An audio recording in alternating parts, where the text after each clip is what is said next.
और अब सत्ता में हमारे न्यूज मित्रों के लिए एक पहेली है। आज हम आपको एक शहर के बारे में बताने जा रहे हैं, जिसके बारे में आपको यह बताना है कि इस शहर का नाम क्या है। वैसे आपके लिए कुछ संकेत हैं।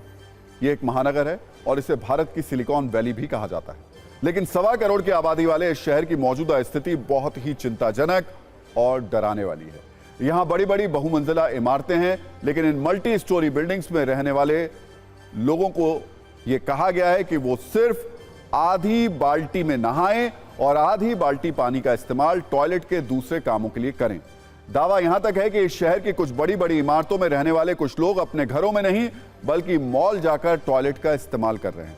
इस शहर में पीने के पानी की गाड़ी धोने पर या फिर गाड़ी धोने पर 5,000 रुपए का जुर्माना लगा दिया गया अगर आप पीने के पानी से गाड़ी धोते हैं, और इतना ही जुर्माना गार्डन में पौधों को सींचने के लिए पानी के इस्तेमाल करने पर भी है। इस शहर में सभी स्कूल, कॉलेज और कोचिंग सेंटर बंद कर दिए गए हैं। अगर कोचिंग सेंटर छात्रों को पढ़ा भी रहे हैं तो सिर्फ ऑनलाइन क्लासेस के जरिए। इस शहर में मकान बनवाने पर भी फिलहाल रोक लगा दी गई है। और सबसे बड़ी और चौंकाने वाली बात यह कि यह शहर जिस राज्य में बसा है उसके उप मुख्यमंत्री के घर का बोरवेल भी सूख चुका है। हमें उम्मीद है अब तक आप इस शहर का नाम समझ गए होंगे, और अगर अभी भी कोई संदेह है तो उसे हम दूर कर देते हैं। ये वो बेंगलुरु है जिसे आईटी हब कहा जाता है, लेकिन आज यही बेंगलुरु बूंद बूंद के लिए तरस रहा है। नित्य कर्मों की शुरुआत से रात में गला तर करके सोने तक हम सभी को पानी की बहुत ही आवश्यकता होती है, फिर चाहे वो दिल्ली हो, नोएडा हो या कोई भी जहां रहने वाला शख्स हो या बेंगलुरु में रहने वाला कोई इंजीनियर हो। इसलिए इस खबर को बेंगलुरु या दक्षिण के एक शहर की खबर समझने की गलती बिल्कुल भी मत करिएगा।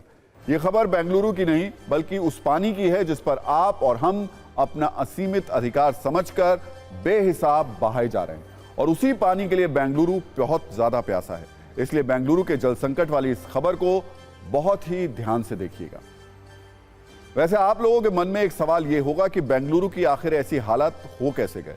अगर सरकारी भाषा में कहा जाए तो इस जल संकट के लिए बहुत आसानी से गर्मी को जिम्मेदार बताया जा सकता है, लेकिन असल में सच कुछ और है। और यह सच आपके उन शहरों पर भी लागू होता है जहां विकास के नाम पर कंक्रीट के बड़े बड़े जंगल तो खड़े होते जा रहे हैं, लेकिन मूलभूत जरूरतों की कमी भी साथ साथ हो रही है।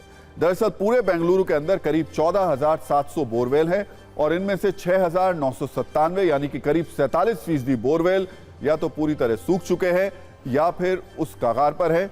इस वजह से बेंगलुरु के इन बोरवेल में ग्राउंड वाटर सैकड़ों फीट नीचे चला गया है, और यही वजह है कि बेंगलुरु 500 वर्षों के इतिहास में पानी की एक एक बूंद के लिए इस तरीके से तड़प रहा है। अब बेंगलुरु में पानी की कमी को टैंकरों के जरिए पूरा किया जा रहा है। 50 किलोमीटर की दूरी के बाद टैंकर पानी लेकर अलग अलग इलाकों में पहुंच रहे हैं, और इसी वजह से इस टैंकर की कीमत भी 3 गुना हो गई है। यानी पानी का जो टैंकर पहले 500 से 700 रुपए में मिल जाता था, अब वो 2,000 रुपए का हो गया। दरअसल बेंगलुरु शहर पानी के लिए कावेरी नदी के ऊपर निर्भर है।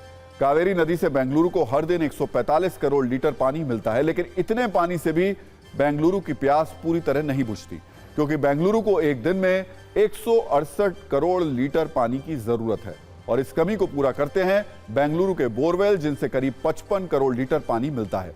और यही बोरवेल अब सूख चुके हैं। इस वजह से बेंगलुरु में रोज करीब 20 करोड़ लीटर पानी की कमी हो रही है। इसकी बड़ी वजह है बेंगलुरु की आबादी। वर्ष 2011 तक बेंगलुरु की आबादी 95 लाख के आसपास थी, जो अब 1.25 करोड़ के करीब पहुंच रही है। अब जब आबादी बढ़ेगी तो उसके रहने के लिए मकान बढ़ेंगे, बड़ी बड़ी इमारतें बनेंगी, और बस यहीं से शुरू होता है बेंगलुरु का असली संकट। बेंगलुरु के इंडियन इंस्टीट्यूट ऑफ साइंस के मुताबिक वर्ष 1961 में बेंगलुरु में 262 झीलें थी, और उसके करीब 70% हिस्से में हरियाली थी। इसलिए उस दौर में बेंगलुरु को गार्डन ऑफ लेक सिटी भी कहा जाता था। लेकिन वर्ष 2020 में बेंगलुरु में हरियाली वाला आंकड़ा 3% से भी कम हो गया, जबकि 94% हिस्से पर कंक्रीट के जंगल यानी बड़ी बड़ी इमारतें, दफ्तर और मल्टी स्टोरी बिल्डिंग वाले मकान बना दिए गए। लेकिन यहां आलीशान इमारतें जितनी तेजी से बढ़ती चली गई, ग्राउंड वाटर उतनी ही तेजी से नीचे भी जाता गया, और अब रही सही कसर कमजोर मॉनसून और गर्मी ने पूरी कर दी है, जिससे बेंगलुरु का गला अब सूख रहा है। तो देखिए, सत्ता में आज का टाइम खत्म हो गया, लेकिन अपने सभी न्यूज मित्रों से हमारी वही न्यूज रिक्वेस्ट है कि सत्ता की न्यूज रील्स को ज्यादा से ज्यादा शेयर करें और अपने सुझाव हमें व्हाट्सएप जरूर करें।